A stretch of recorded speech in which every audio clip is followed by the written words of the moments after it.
ഗോകുമാർ sir നമസ്കാരം. നമസ്കാരം സാറേ, ഞാനൊരു തിരുവനന്തപുരം ജില്ലക്കാരൻ. അപ്പോൾ സാറ് പത്തനംതിട്ടയുള്ള ആളെന്ന് എനിക്കറിയാം. എന്നാലും തിരുവനന്തപുരത്ത് നീണ്ട നാളെ ജോലി ചെയ്ത ഒരാളാണ്.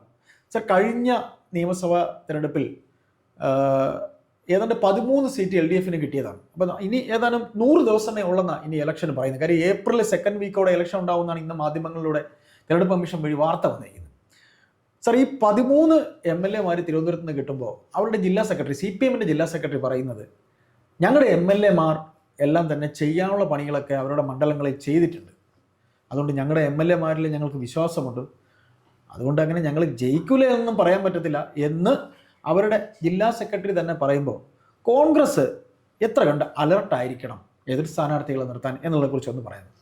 കോൺഗ്രസ് ഈ തെരഞ്ഞെടുപ്പിൽ വളരെ അലർട്ടായിരിക്കണം. അതിൻ്റെ കാരണം എന്ന് വെച്ചാൽ അതിശക്തമായ ത്രികോണ മത്സരമാണ് വരാൻ പോകുന്നത്. കോൺഗ്രസ് BJP അണ്ടർ എസ്റ്റിമേറ്റ് ചെയ്തിട്ട് ഒരു കാര്യമില്ല. കാരണം BJPയുടെ വോട്ട് ഉപരിതലത്തിൽ പ്രകടമല്ല, അണ്ടർഗ്രൗണ്ടിൽ അത് വളരെ ശക്തമാണ്. അത് BJPയുടെ ഇവിടുത്തെ നേതാക്കന്മാരുടെ പ്രവർത്തനം കൊണ്ടോ BJP ഇവിടെ എന്തെങ്കിലും മഹത്തായ കാര്യം ചെയ്തിട്ടുള്ളതുകൊണ്ടല്ല. അഖിലേന്ത്യാ തലത്തിൽ BJP ഉണ്ടാക്കിയൊരു മൂവ്മെൻറ്റ് കേരളത്തിലെ സൊസൈറ്റി അത് കൃത്യമായിട്ട് പഠിക്കുന്നുണ്ട്. പ്രത്യേകിച്ച് ഈ മധ്യവർഗത്തിന് ഏറ്റവും ഇഷ്ടപ്പെട്ട നേതാവാണ് അത് മോദിയോടുള്ള ഇഷ്ടം. മോദിയോടുള്ള ഇഷ്ടം അത് ഇപ്പോഴും കോൺഗ്രസ്സുകാർ കാൽക്കുലേറ്റ് ചെയ്തിട്ടില്ല. രണ്ട് കാര്യമുണ്ട്, മോദിയോടുള്ള ഇഷ്ടവുമുണ്ട്, രാഹുൽ ഗാന്ധിയോടുള്ള വെറുപ്പുമുണ്ട്. അതാണ് നിൽക്കുന്ന രാഹുൽ ഗാന്ധി അഭിപ്രായ പഠനങ്ങളിൽ, അല്ല രാഷ്ട്രീയ അഭിപ്രായങ്ങളിൽ. അപ്പോൾ കോൺഗ്രസ് അപ്പോൾ വരാൻ പോകുന്നിടത്ത് ശക്തമായൊരു ത്രികോണ മത്സരത്തിനെ എങ്ങനെ ഈ മണ്ഡലങ്ങളിൽ അതിജീവിക്കും എന്നുള്ളതാണ് കോൺഗ്രസ് നേരിടുന്ന ഒരു പ്രശ്നം.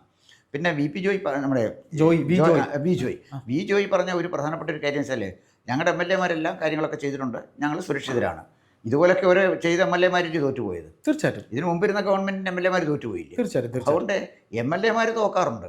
അതെ, പല പ്രാവശ്യം അത് സംഭവിച്ചിട്ടുണ്ട്. അതെ. അല്ല, കഴിഞ്ഞ ഇലക്ഷനിൽ അവർക്ക് കോവളത്ത് നിന്ന് ഇദ്ദേഹം വിൻസെന്റ് മാത്രമാണ് ജയിച്ചത്. ബാക്കി തിരുവനന്തപുരത്ത് എല്ലായിടത്തും അവരെ വന്നിട്ടുണ്ട്. പക്ഷേ ഇത്തവണ കോൺഗ്രസ് ഒരു എല്ലായിടത്തും ഇപ്പോൾ തിരുവനന്തപുരം മാത്രം പറയുകയാണെങ്കിൽ തന്നെയും ഏറ്റവും നല്ല കാൻഡിഡേറ്റ്സിനെ തന്നെ നിർത്തേണ്ടി വരില്ല. ഇപ്പോൾ വട്ടിയൂർക്കാവ് എടുത്താൽ K മുരളീധരൻ തന്നെ നിൽക്കേണ്ടി വരും. കാര്യം BJPക്ക് എന്ന് പറയുന്നത് സുരേന്ദ്രനായിരിക്കും സ്ഥാനാർത്ഥി എന്ന് ഏതാണ്ട് ഉറപ്പുണ്ട്. ശ്രീലേഖ ആയാലും ഇല്ലെങ്കിലും വട്ടിയൂർക്കാവ് തീ പാർന്ന മത്സരമായിരിക്കും നടക്കുന്നത്. പിന്നെ നമുക്ക് നിയമം പറയാം. നിയമത്തും ഇതേപോലെ രാജു ചന്ദ്രശേഖർ ആണെന്നുണ്ടെങ്കിൽ കോൺഗ്രസിന് അവിടെ ഒരു പേരിന് ഒരാളെ ഇടാനേ സാധ്യതയുള്ളൂ. കാര്യം അവിടെ ശിവൻകുട്ടിയാണ് മത്സരിക്കണമെങ്കിൽ ഇവർ തമ്മിൽ മാത്രമാവും. ആര്? CPMൻ്റെയും BJPയുടെയും മത്സരമായിരിക്കും. അങ്ങനെ നമ്മൾ ഓരോ മണ്ഡലവും എടുത്തു പറയുമ്പോൾ, സാറിപ്പോൾ പറഞ്ഞു കഴിഞ്ഞ ടൈമിൽ തോറ്റില്ലേ എന്ന് ചോദിച്ചു കഴിഞ്ഞാൽ അത് പിന്നെ സ്ഥാനാർത്ഥിയുടെ മികവില്ലായ്മ കൊണ്ടായിരിക്കില്ല. ഇപ്പം കഴിഞ്ഞ പിണറായി സർക്കാർ അത്യാവശ്യം നന്നായിട്ട് അവർ ഭരിച്ചതല്ലേ, അവർ അത്യാവശ്യം അതുകൊണ്ടല്ലേ അവർ വീണ്ടും കയറി വന്നത്. ഇപ്പൊ 99 സീറ്റ് വരെ കിട്ടിയല്ലോ അവർക്ക്, അല്ലേ?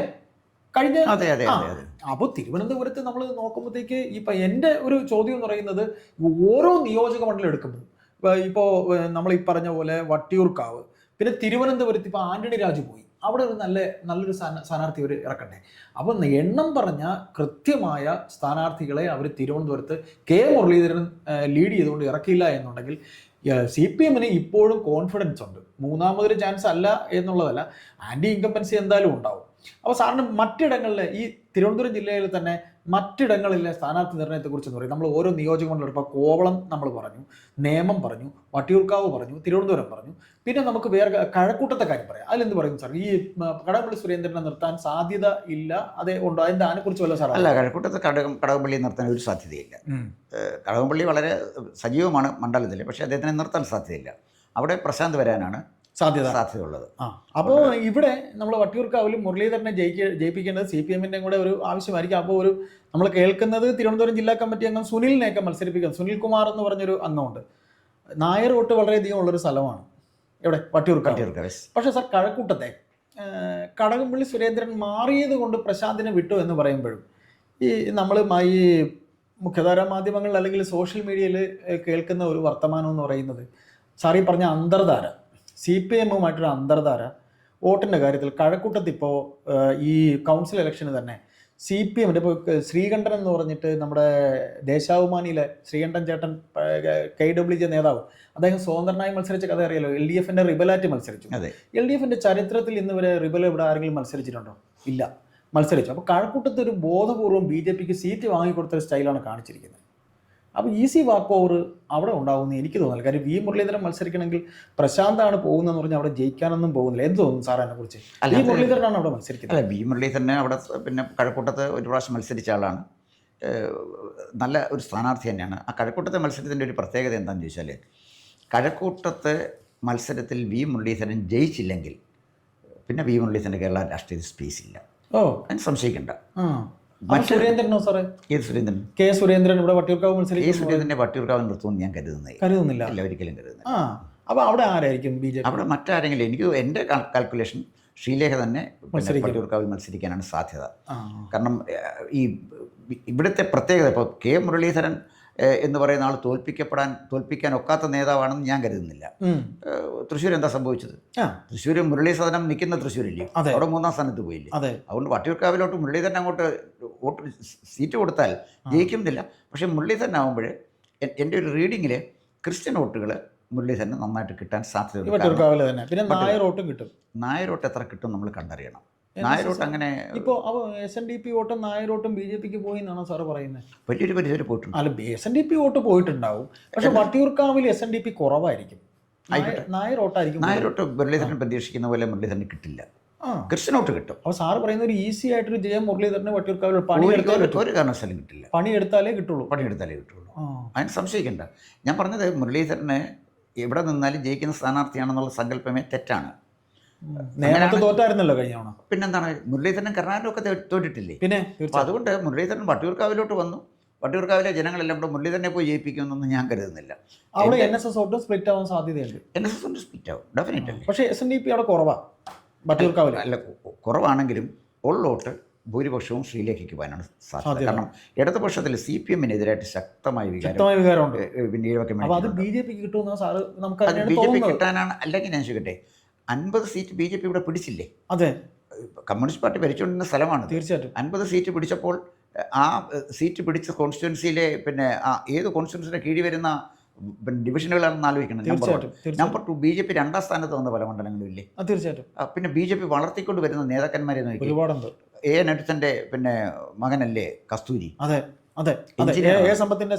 സഹോദരൻ നല്ല മിടുമിടുക്കനാണ്. സമ്പത്ത് ഒരു പൊളിറ്റീഷ്യനാണ്, മറ്റൊരു ടെക്നീഷ്യനാണ്, ടെക്നോക്രാറ്റാണ്. അപ്പോൾ അത്തരം നേതാക്കന്മാരെ വളർത്തിക്കൊണ്ടുവരാൻ BJP നന്നായിട്ട് ശ്രമിക്കുന്നുണ്ട്.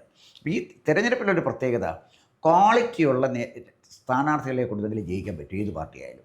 സ്ഥാനാർത്ഥി ക്വാളിറ്റി ഉള്ളതായിരിക്കണം. അപ്പോൾ സാർ, നമ്മൾ പറഞ്ഞു വന്നതിലേക്ക് തന്നെ ഒന്ന് പോയിക്കൊണ്ട് നമുക്ക് സംസാരം അവസാനിപ്പിക്കാം. ഈ കഴക്കൂട്ടത്ത് കടകംപള്ളി സുരേന്ദ്രൻ ഇനി ഒരിക്കൽ കൂടെ മത്സരിക്കാനായി അദ്ദേഹം മനസ്സിൽ കരുതിയിരുന്നു. അപ്പോഴാണ് ഈ കണ്ട ഭൂകമ്പങ്ങളെല്ലാം ഉണ്ടായത്.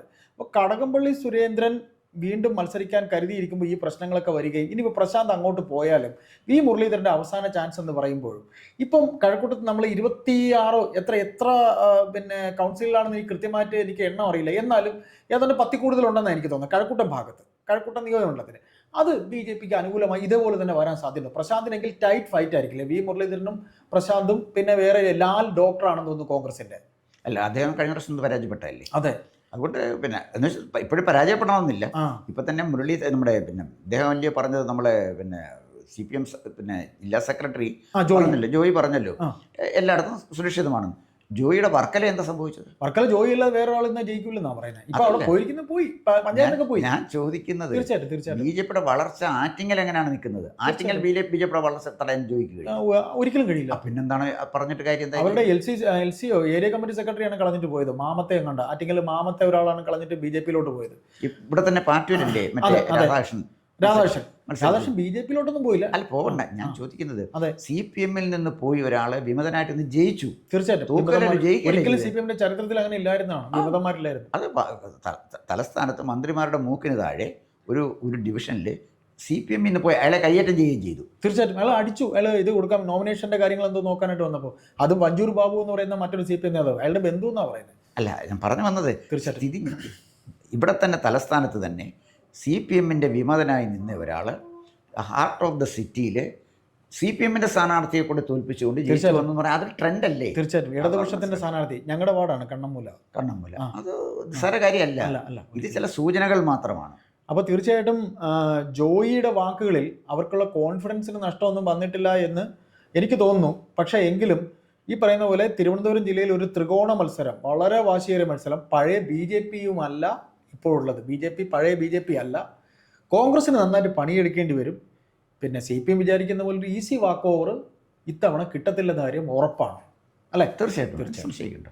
കൂടുതൽ വാർത്തകളും വിശേഷങ്ങളും നേരിട്ട് ലഭിക്കാൻ ജനങ്ങളിൽ നിന്ന് ജനങ്ങളിലേക്ക് ജനഭൂമി ന്യൂസ് സബ്സ്ക്രൈബ് ചെയ്യൂ. ബെൽ ബട്ടൺ അമർത്താനും മറക്കരുത്.